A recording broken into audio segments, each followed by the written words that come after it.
Pittsburgh, Pennsylvania, November 14th, 1943. Estelle Vogel stood motionless in the third-floor corridor of Whitmore & Sons textile mill, her hand pressed against the cold brick wall for support. The nameplate beside the new quality inspector's office read, Constance Millard Hartwell, Quality Control Supervisor.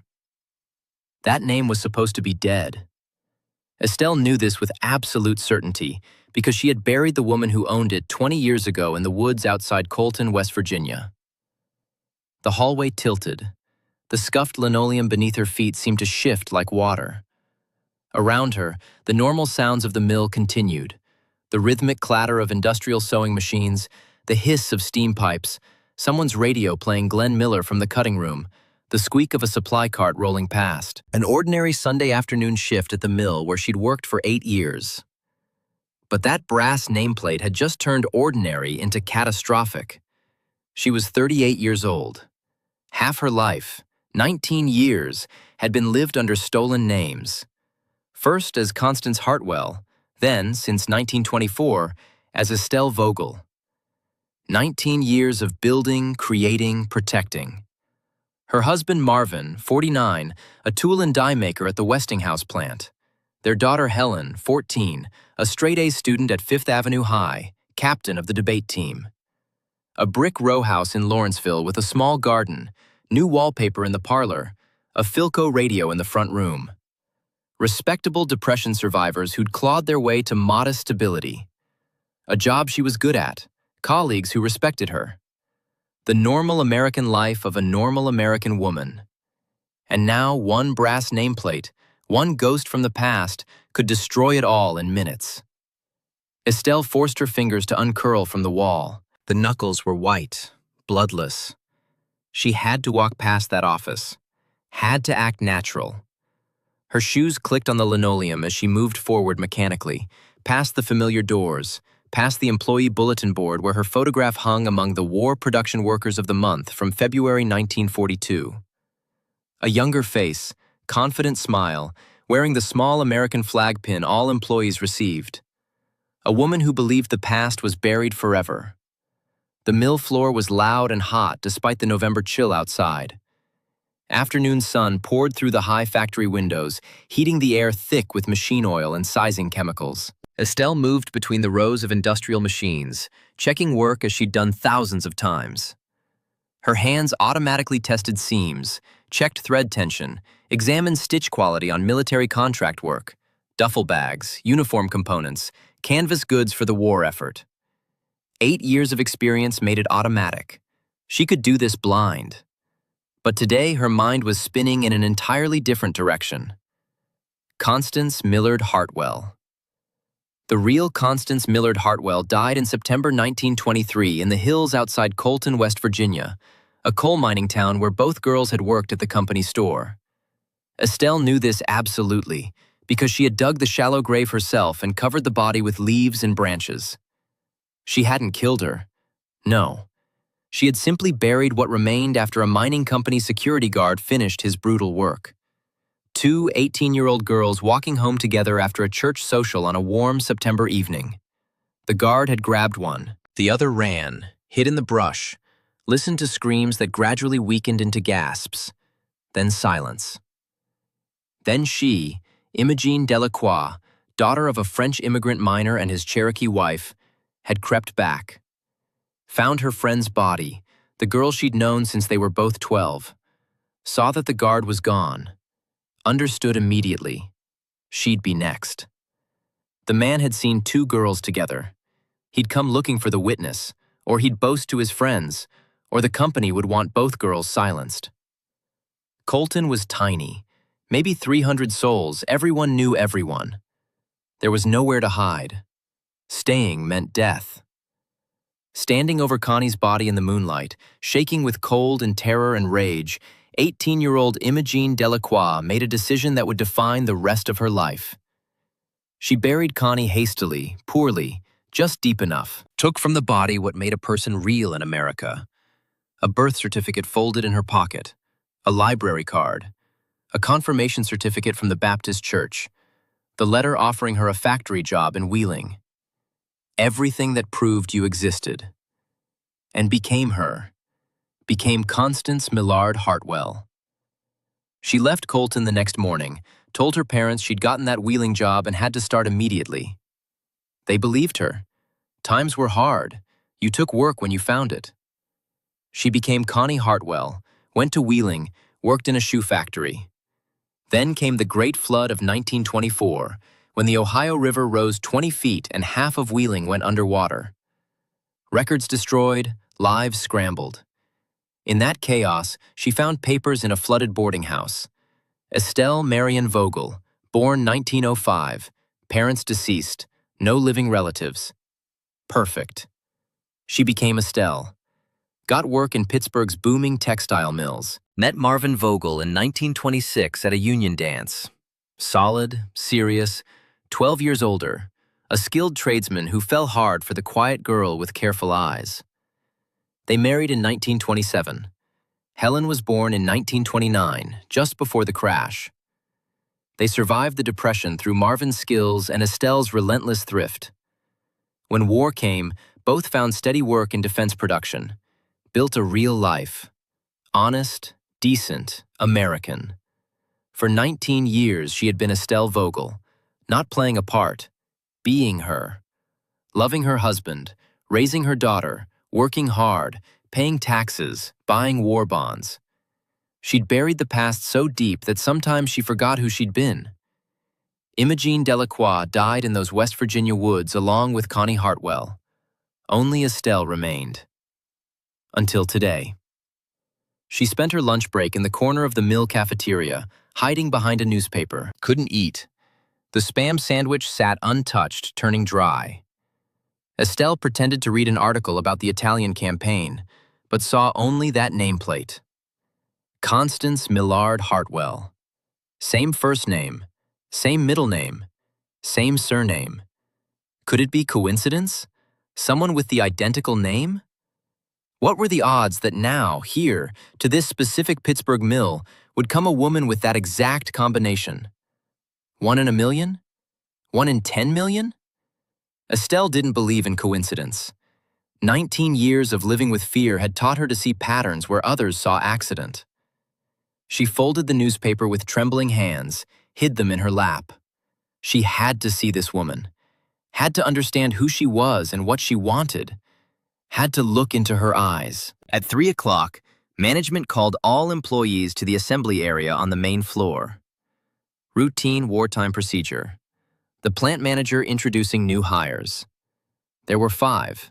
3 young men just past draft age for various physical reasons, a colored woman being hired under the new Fair Employment Executive Order, and 1 older white woman listed as Quality Control Supervisor. Estelle sat in the 4th row, between Dorothy from the cutting department and Agnes from payroll. Both whispered about the new workers, speculating about the colored woman, wondering if there'd be trouble. Estelle stayed silent, watching the makeshift stage where Elwood Percival Whitmore, the plant manager, a heavy man with an American Legion pin and a son serving in North Africa, gave his standard speech about production quotas and patriotic duty. The woman stood at the edge of the platform, tall, extremely tall, nearly 6 feet. Gaunt, almost skeletal, her gray wool suit hung on her frame like laundry on a line. Hair pulled back in a severe bun, not a strand loose. Face pale, bloodless, with sharp features and high cheekbones. Eyes dark brown, almost black. She stood absolutely still, hands clasped before her, spine rigid. Like a statue. A mannequin. Something not quite alive. Whitmore called her name.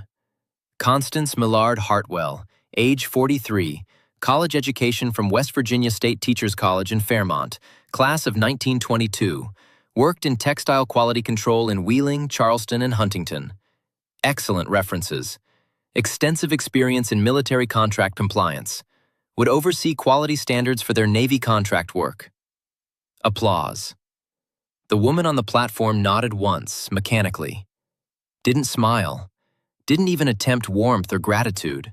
Just nodded, like a wind-up toy. Estelle stared at that face, trying to remember, trying to recall the face she'd seen 20 years ago in the woods. A dead face with open eyes staring through tree branches at the stars. A young face, 18 years old. Did it resemble this one? She couldn't remember. Too much time. She'd buried that memory as deep as the body, sealed it under layers of survival and necessity. The woman on the platform suddenly turned her head.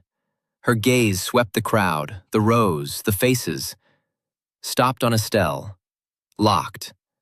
1 second. 2. 3. Those black eyes didn't blink, like a snake before striking. Then the woman smiled. Barely.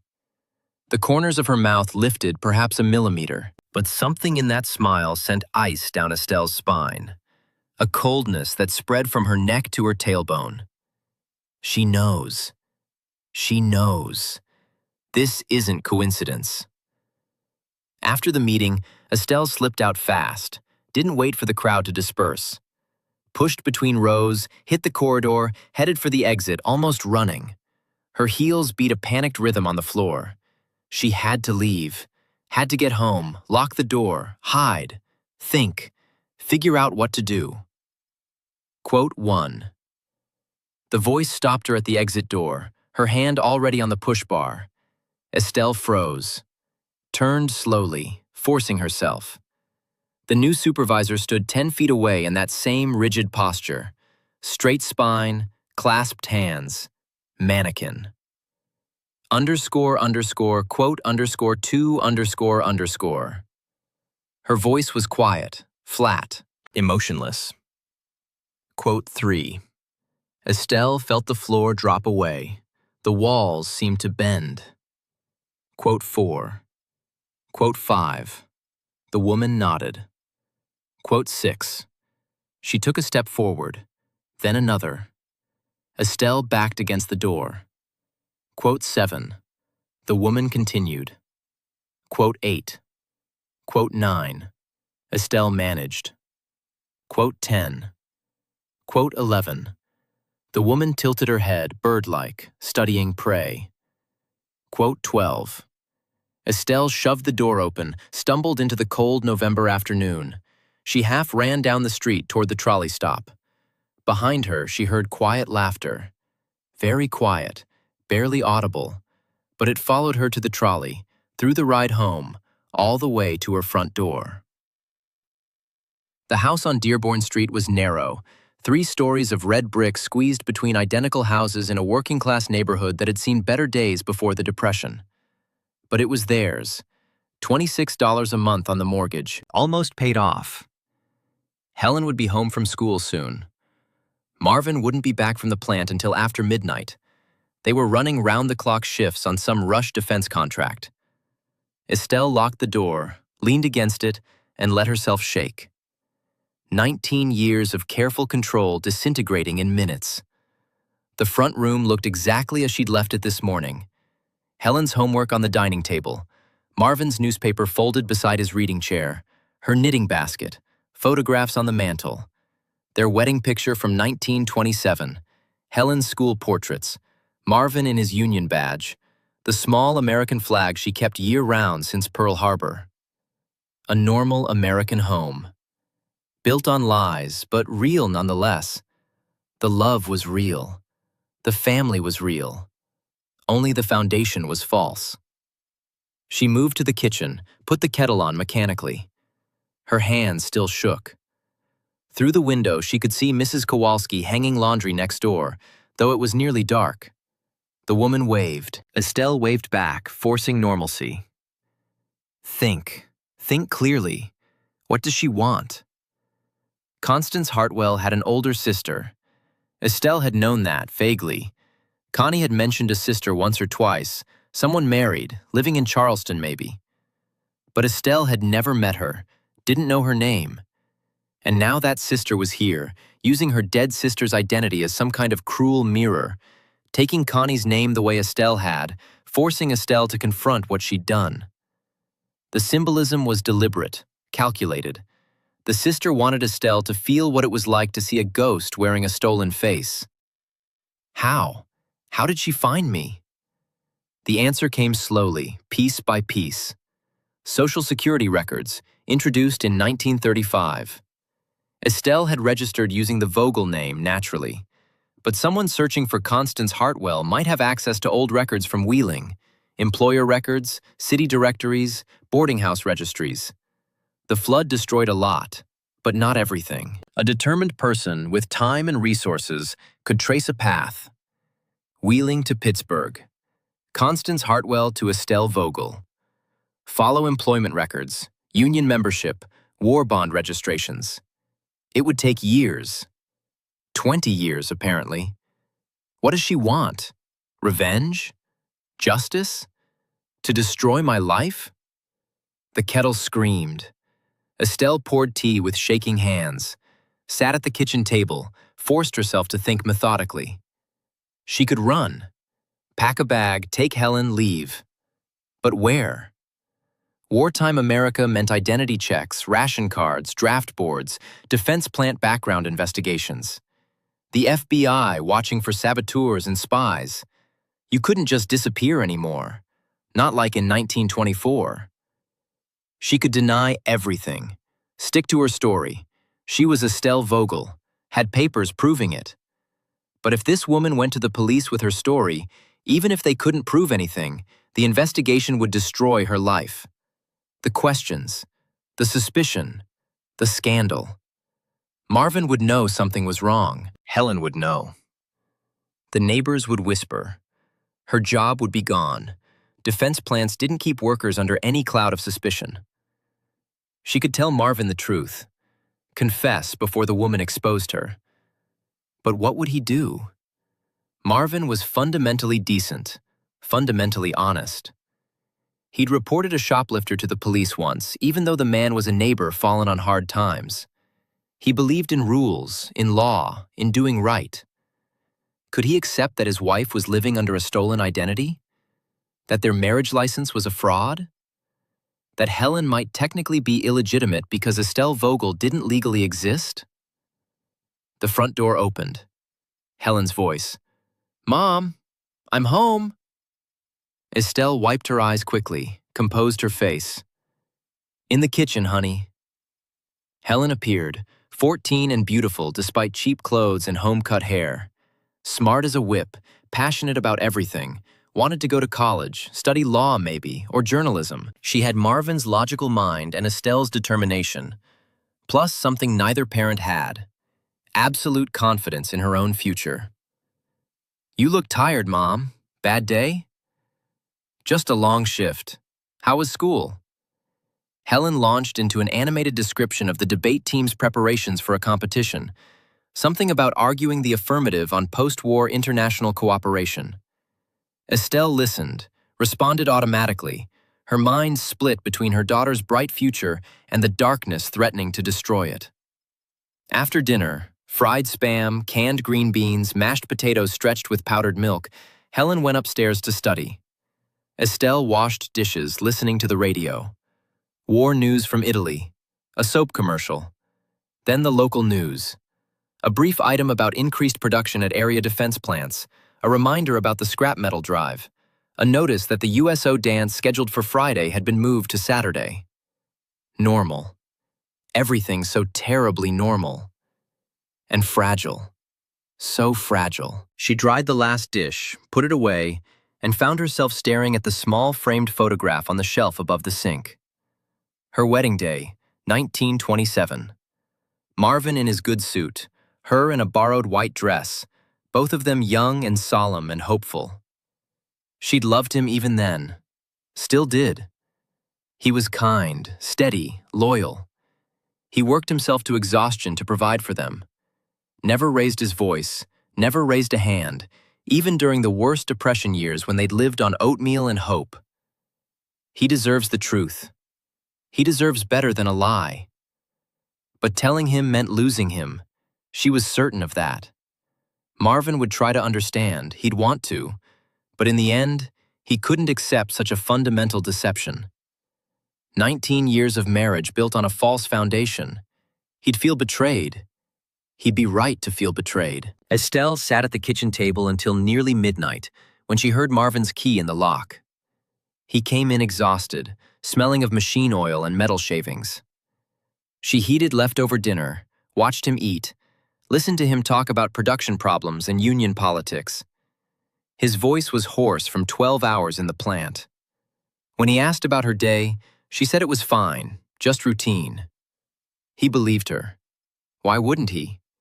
19 years of trust. She didn't sleep that night. Lay beside her husband in the dark, listening to his breathing, feeling the weight of lies pressing down like stones on her chest. Monday morning came too soon. Estelle dressed mechanically, made breakfast, sent Helen off to school, left for work while Marvin still slept. The trolley ride to the mill felt like riding toward execution. The woman, the sister, the ghost, the avenger wearing her dead sister's name like armor, didn't appear Monday. Estelle worked her shift in a state of suspended terror, jumping at every voice, every footstep. But the new quality supervisor apparently wasn't starting immediately. Tuesday, nothing. Wednesday, nothing. Each day stretched like torture, waiting for the axe to fall. Thursday afternoon, Estelle found a note in her coat pocket. She'd hung the coat in the employee break room that morning.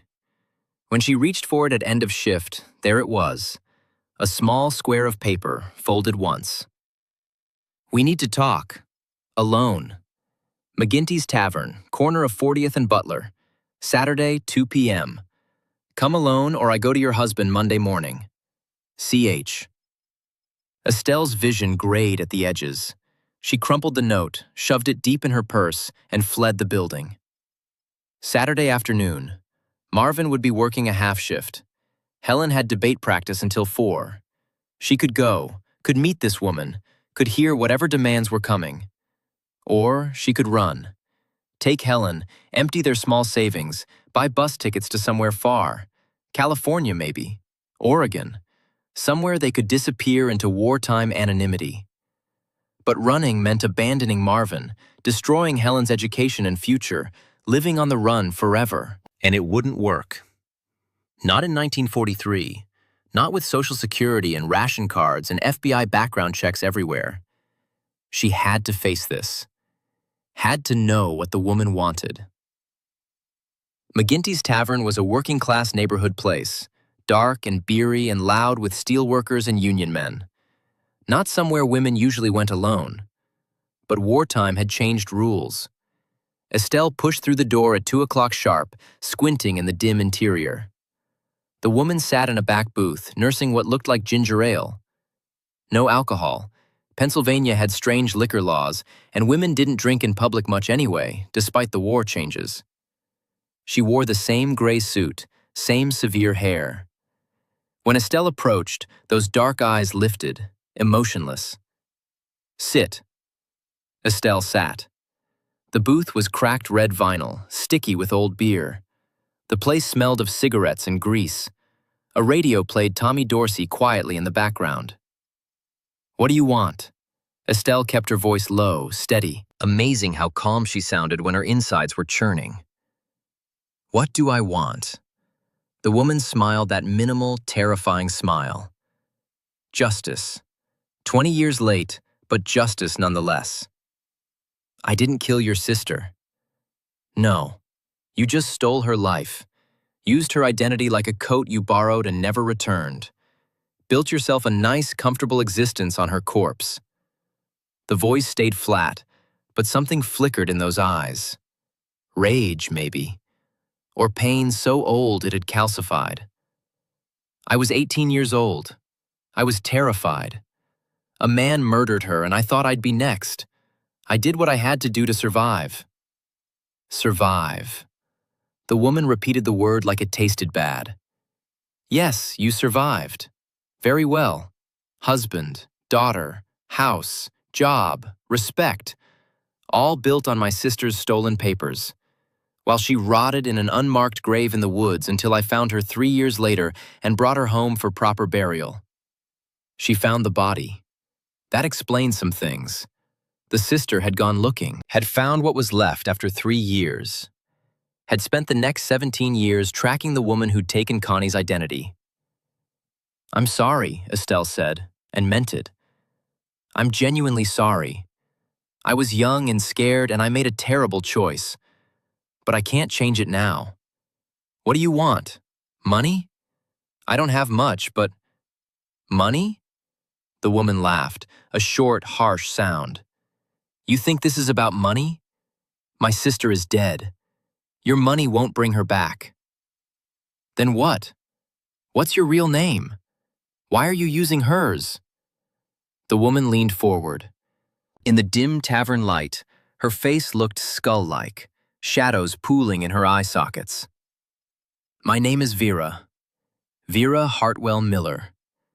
I took my sister's name for this because I wanted you to feel what it's like, to see a ghost, to see someone wearing an identity that should be buried. You stole her name to save yourself. I'm using it to make you pay." "Pay how?" "I want you to tell your husband the truth. I want him to know who you really are. I want you to face consequences for what you did." Estelle's stomach dropped. Vera sat back. Vera's hands tightened on her glass. "You have until next Sunday. 7 days. Tell your husband the truth, or I tell him Monday morning. Your choice. Either way, he'll know." "And then what? You have me arrested? There's no proof. No body in West Virginia anymore. You said you buried her properly. No witnesses. It's your word against mine." "I don't need legal proof. I just need your husband to doubt you, to question you, to wonder what else you've lied about. I need your daughter to look at you differently. I need your neighbors to whisper. I need you to lose everything that feels safe and solid and real, the way I lost everything when Connie died." Vera stood, dropped a nickel on the table for her ginger ale. 7 days, Mrs. Vogel. Or should I say, Miss Delacroix. 7 days to come clean, or I come for you. She walked out. Estelle sat frozen in the booth, the noise of the tavern washing over her like waves. A steelworker at the bar laughed at something. The radio played, "I'll Be Seeing You." Normal Saturday afternoon sounds. But her world had just ended. The next 6 days were agony. Estelle moved through her life like a ghost, present but not really there. She went to work, came home, cooked dinner, helped Helen with homework, listened to Marvin talk about the plant, smiled, responded, pretended everything was normal. Inside, she was drowning. "Tell him. You have to tell him. If she does it, it'll be worse. If it comes from her, with malice, with no context, he'll never forgive you. At least if you tell him yourself, you can explain. You can make him understand." But how do you explain stealing a dead girl's identity? How do you make someone understand that level of deception, that fundamental betrayal of trust? She rehearsed it in her mind 1,000 times. __quote _44 __. Even in her imagination, it sounded terrible, unforgivable. But Friday night, watching Marvin read the newspaper in his chair, his reading glasses sliding down his nose, his work-roughened hands gentle on the newsprint, she knew she had to do it. Had to tell him before that woman did. Had to at least try to make him understand. Quote, 45. He looked up, concerned. Quote, 46. Quote, 47. He folded the newspaper, gave her his full attention. Always did. One of the things she loved about him, when you spoke, he listened. Really listened. Quote, 48. She opened her mouth, closed it. The words stuck. How do you destroy your own life? How do you blow up everything you've built? Estelle? He was worried now, stood up, came to her. You're scaring me. What's wrong? She couldn't. Not yet. Not tonight. Helen was upstairs, could come down any moment. This conversation needed privacy. Underscore underscore quote underscore 52 underscore underscore. He frowned but nodded. Underscore underscore quote underscore 53 underscore underscore. Sunday morning arrived clear and cold, early December in Pittsburgh. Helen left at 9 for a study session at her friend Rita's house. Marvin made coffee, brought 2 cups to the front room where Estelle sat on the sofa, hands knotted in her lap. "All right," he said gently, sitting beside her. "What's going on? And don't tell me nothing. I've been married to you for 16 years. I know when something's eating at you." 19 years of lies. 16 years of marriage. Helen's whole life. All built on stolen identity and fear. Estelle took a breath. Quote underscore 56 underscore. The silence that followed was enormous. Marvin didn't move, didn't speak, just stared at her like she'd started speaking Chinese. Then, "I don't understand." So she told him, all of it. The September night in 1923, the murdered friend, the stolen papers, the flight to Wheeling, the flood and the second identity theft, meeting him, marrying him, having Helen, building their life. 19 years of living under false names. And now the sister, Vera, who had taken her dead sister's identity as a weapon, who was demanding truth or threatening exposure. She told him everything except the most important thing. "I love you. This life with you is the only real thing I've ever had. You and Helen are worth more to me than my own life. Please don't leave me. Please don't take Helen away. Please don't destroy what we've built." But she couldn't say that. Could only watch his face as the enormity of her deception sank in. When she finished, he stood up, walked to the window, looked out at the December morning, the narrow street, the identical brick houses, Mrs. Kowalski sweeping her front stoop. "Normal Sunday morning in Lawrenceville," he said finally. He couldn't finish the sentence. "I don't know. Maybe. I don't think anyone would question it now, but legally, I'm not sure." He turned to face her. His expression was something she'd never seen before. Not anger exactly, something worse. Bewilderment. Betrayal. His voice rose for the first time. He never swore. In 16 years of marriage, she'd heard him curse maybe twice. Estelle stood, tried to approach him. He backed away. That small motion, stepping back from her, hurt more than anything. "Marvin, please. I need to think. I need time. I can't even look at you right now." He grabbed his coat from the hall tree, walked out. Didn't slam the door, just closed it quietly behind him. Somehow, that was worse. Estelle stood alone in their front room, surrounded by the evidence of their life together. The photographs, the furniture they'd saved for, Helen's school awards on the mantel, the radio they'd bought on installment during the Depression, still working after 15 years. All of it built on lies, but all of it real nonetheless. She sat on the sofa and finally let herself cry. Marvin didn't come home that night, or the next. On Tuesday, he sent a message through a union friend. He was staying at the YMCA, needed time to think, would send money for household expenses. Helen noticed immediately that her father was gone. Quote 73, quote 74. Estelle lied. Another lie. Always another lie. Helen accepted this. It happened sometimes during rush periods. But she wasn't stupid. She saw her mother's red eyes, the untouched food, the way Estelle jumped at every sound. Helen's voice was flat, certain. 14 years old, and already she could see through deception. "I'm not a child. Tell me what's wrong." "Nothing's wrong, I promise. Your father and I are fine." But Helen's eyes said she didn't believe it.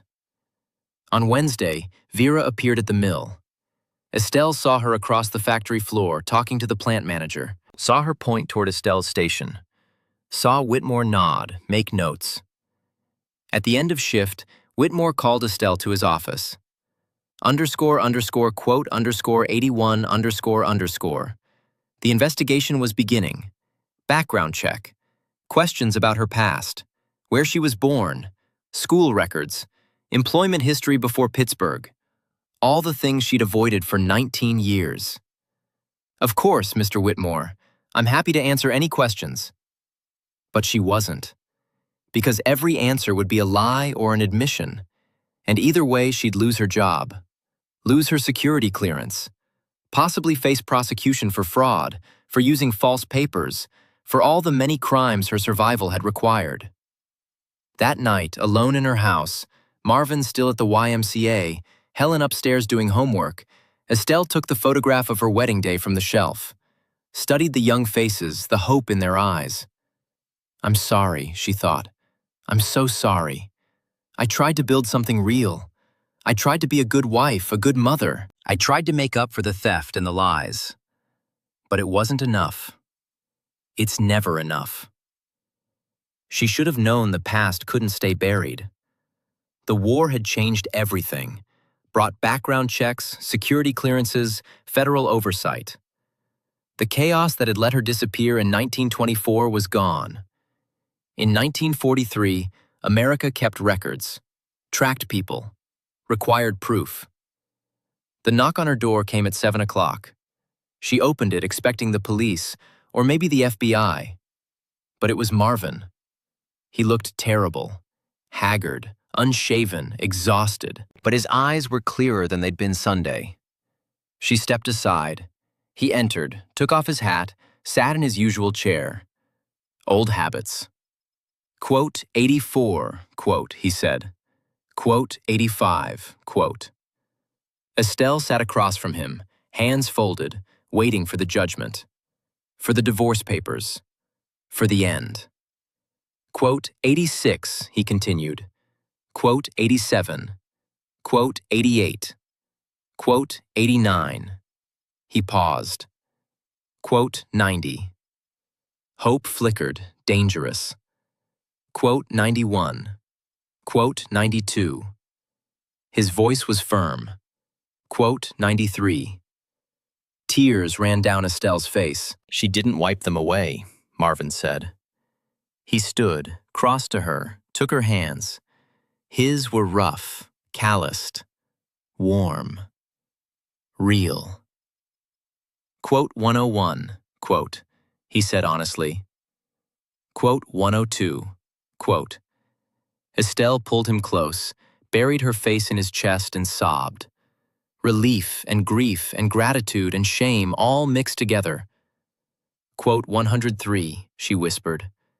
Quote 104. Quote 105. His arms came around her, hesitant at first, then stronger. Quote 106. They stood like that for a long time, holding each other in their front room, while outside December darkness fell on Pittsburgh and the war ground on, and life continued its relentless forward motion. The next morning, Estelle and Marvin went together to the mill, found Vera in her office reviewing production reports. She looked up when they entered. Those dark eyes flickered between them, taking in their joined hands, their unified stance. Quote 8, Estelle said. Quote, Vera stared at her for a long moment. Quote, quote, quote, quote, Marvin said. His voice was steady, firm. Something flickered in Vera's eyes. Pain, maybe, or doubt. I've thought about this moment for 20 years, she said softly. Imagined what I'd say to you, what I'd do. I wanted to see you suffer the way my family suffered. I wanted justice. And now? Estelle asked. Vera looked down at her hands, folded on the desk. Old hands, work-worn, with prominent veins and age spots. Now I'm just tired. Tired of carrying this anger. Tired of letting what happened 20 years ago poison everything since. My sister is dead. Nothing I do changes that. Destroying you won't resurrect her. She looked up. I'm not ready to forgive you. I don't know if I ever will be. But I'm not going to destroy your family. Your daughter deserves better. Your husband seems like a decent man. And maybe, just maybe, you've earned some kind of redemption by living a good life these past years. I don't know. I don't have answers. What will you do? Marvin asked. Nothing. I'll finish my contract here, then transfer to another plant. I don't want to work with you, Mrs. Vogel, or Delacroix, or whoever you are. I don't want to see you every day. But I won't expose you. I won't destroy you. You'll have to live with what you did. That's punishment enough. She stood, indicating the conversation was over. One thing, though. Find a way to make it legal. Change your name officially, or get proper papers, or whatever you need to do. I don't want to hear someday that you were arrested for fraud and your daughter suffered because of it. Fix it. Legally. They left her office. In the hallway, Estelle leaned against the wall, shaking with relief. It's not over, Marvin said quietly. We still have a lot to deal with. But at least we don't have that hanging over us. I'll go to a lawyer, Estelle said. I'll find a way to make it right, to become Estelle Vogel legally, or go back to being Imogene Delacroix, whatever it takes. We'll figure it out, he squeezed her hand. Together. They went home, told Helen the truth that evening, a modified version appropriate for 14 years old. That her mother had changed her name long ago due to dangerous circumstances, that the papers were complicated but they were fixing it, that everything would be all right. Helen took it better than expected. So you're like a spy or something? Not quite, Estelle said. More like someone who made a bad choice when she was young and scared. But you're still my mom, right? That hasn't changed. That will never change. Helen hugged her fiercely. Okay then, the rest is just details. If only it were that simple. The legal process took months. A lawyer helped Estelle file papers to retroactively legalize her name change, arguing it had been done for survival during a time of crisis. The case went before a judge in Allegheny County Court who, after hearing the full story, the murder, the threat to her life, the desperate flight, the decades of honest living since, granted the legalization with a stern lecture about the importance of proper legal procedures, but acknowledged that 1924 had been a different era and that the circumstances were extraordinary. The judge's decision came with conditions.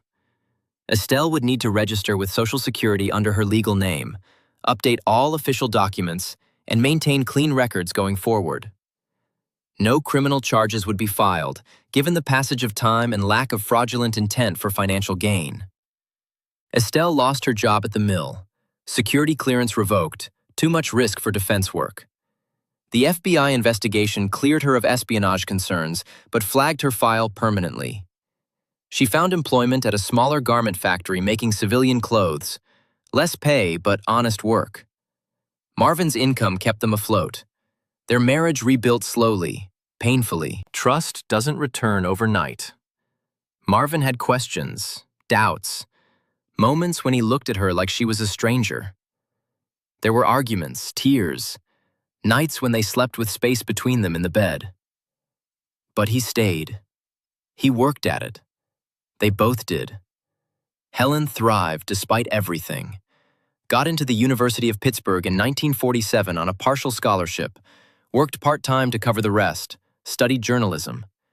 She wrote for the campus paper, covered local politics, asked hard questions, became everything Estelle hoped she could be. Smart, confident, honest in ways her mother had never managed to be. The war ended. Marvin came home one August evening in 1945 with news that Japan had surrendered, and the three of them stood in their front room listening to Truman's voice on the radio, crying with relief. The world slowly normalized. Rationing ended. The economy boomed. Pittsburgh's steel mills roared back to life. The 1950s brought prosperity, television, suburbs. Marvin and Estelle bought a small house in Penn Hills in 1953, with a yard and a garage and modern appliances. Helen graduated, got a reporting job at the Pittsburgh Press, covered local government and social issues. She married in 1954, a young attorney named Robert Chen, whose Chinese immigrant parents had faced their own identity struggles during the war years. Estelle and Robert's mother found unexpected kinship in their shared understanding of what it meant to build American lives from complicated pasts. Estelle and Marvin became grandparents in 1955, when Helen had a son, Thomas, then a daughter, Margaret, in 1958.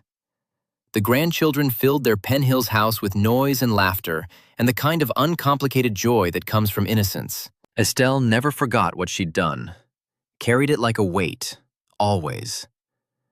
Some nights she'd wake from dreams of the woods outside Colton, of Connie's face staring at the stars, of the moment she chose survival over honesty. But she tried to live well, to be kind, to make up for the theft of that identity by living honorably under her own name. Finally her own, legally her own. In 1963, a letter came, from Charleston, West Virginia. Vera's handwriting, still precise and neat after 20 years. Estelle sat at her kitchen table, staring at the envelope for a long time before opening it. When she finally did, her hands shook. Dear Imogene, I use your real name because I think, after all this time, we should be honest with each other. I've been thinking about our encounter in 1943. 20 years is a long time to think, long enough for anger to cool, for perspective to emerge. I wanted you to know. I've let go of my hatred. It took years. Too many years. I spent my 20s and 30s consumed by finding you. My 40s consumed by hating you. But somewhere in my 50s, I realized that hatred was destroying me more than it could ever destroy you. What happened to Constance was a tragedy. What you did was wrong. I still believe that. But I also understand that survival does strange things to people. You were 18, terrified, facing death. You made a choice, a terrible choice, but a human one. I hope you've lived well. I hope the life you built with my sister's stolen papers was worth living, was lived with honor despite its fraudulent beginning. That's the best any of us can hope for, to make something good from the wreckage we inherit. I never married, never had children. I spent my life in textiles, became chief designer at Charleston Mills, retired last year. I live alone in a small apartment with a view of the Kanawha River. It's quiet, sometimes too quiet. I think about Connie often, who she might have become, what her life might have been. But I don't blame you anymore for living the life she couldn't. This isn't forgiveness exactly. I don't know if I can fully forgive what you did, but it's something close to understanding. We were both young women in a brutal time, doing what we thought we had to do to survive. You physically, me emotionally. I hope this finds you well. I hope your daughter grew up strong and your husband stayed true. I hope you found peace. Sincerely, Vera Hartwell Miller. Estelle read the letter 3 times, then carefully folded it and placed it in the drawer where she kept her most important papers: the legal name change documents, Helen's birth certificate, Marvin's union card, their marriage license. She wrote back that evening, a short letter thanking Vera for her grace, asking about her life, sharing news of Helen and the grandchildren. They corresponded occasionally after that, Christmas cards, brief notes about health and weather and the small details of aging. Not friendship exactly, but something. A strange connection forged from shared pain and the slow, difficult work of moving past it. Marvin died in 1968, sudden heart attack at 74 while working in their Penn Hills garden. He'd been planting tomatoes. Estelle found him there, trowel still in his hand, peaceful. He'd forgiven her completely by then, had told her so many times over the years. His last coherent words to her, the morning he died, had been __quote _135 __. Not Estelle, not Imogene, just __quote _136 __. The person, not the name. Estelle lived another 15 years, moved in with Helen and Robert, helped raise the grandchildren, watched them graduate high school and go off to college. She met a great-grandchild in 1982. Helen's son Thomas had a daughter, named Constance, in honor of a story Estelle had finally told, a debt she'd finally acknowledged. She died in 1983, age 78, with Helen holding one hand and Robert the other. Helen's last words to her were, "You were a good mother.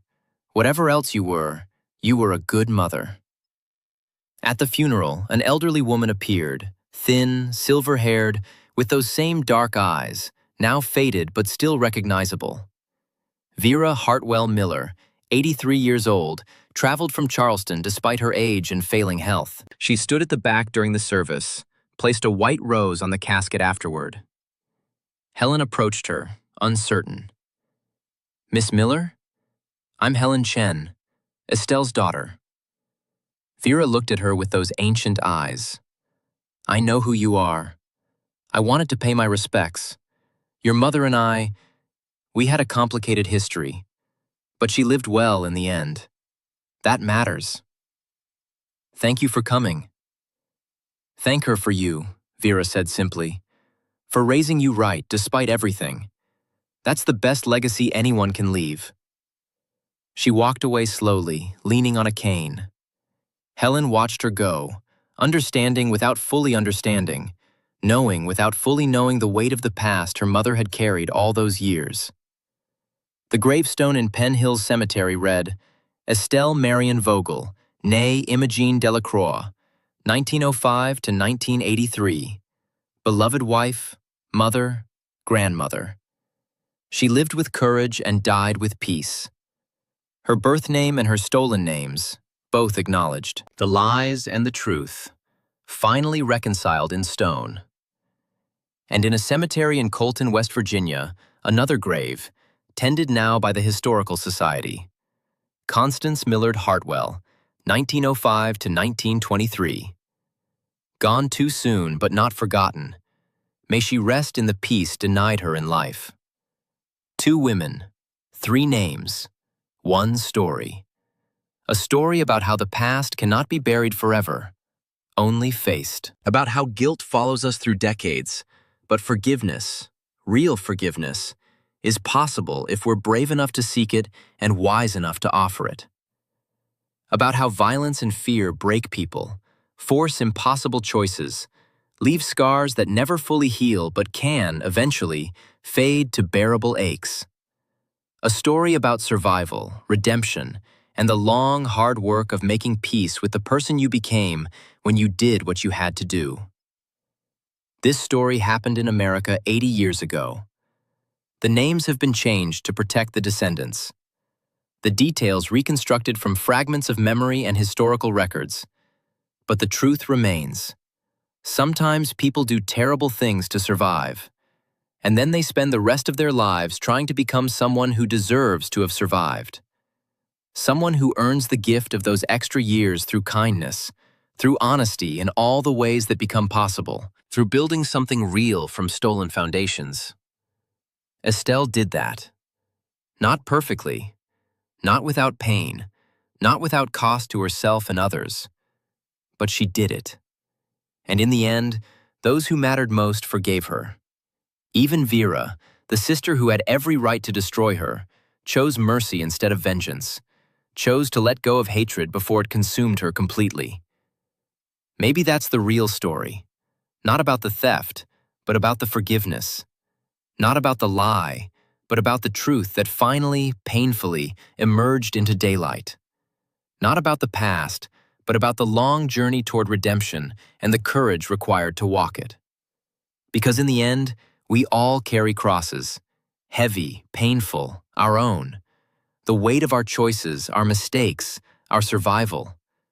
And all we can do is carry them with what dignity we can manage, not breaking under the load, not giving up, not stopping our belief that somehow, in the end, we might be forgiven. By others, by ourselves, by whatever force governs the universe and weighs the worth of lives. Estelle was forgiven. Marvin forgave her. Helen forgave her. Vera, eventually, in her own way, forgave her. Perhaps even Constance, from wherever the dead go, understood and released her from the debt. We cannot change the past. The things we did, we did. The people we hurt, we hurt. But we can try to build something better from the ruins. We can ask for forgiveness. We can offer it when asked. We can give peace to the dead and to ourselves. That hope is what lets us keep going. What lets us face another day despite the weight of old sins. What lets us believe that redemption is possible for even the worst mistakes if we work hard enough, long enough, honestly enough. Estelle believed it, lived it, and died having earned, through decades of honest living, the peace she'd stolen in a moment of terror so long ago. May we all be so fortunate. May we all be so brave. May we all, in the end, find the grace to forgive and be forgiven. This is a work of fiction based on historical events. Any resemblance to actual persons is coincidental. The story explores themes of survival, identity, and redemption in mid-20th century America.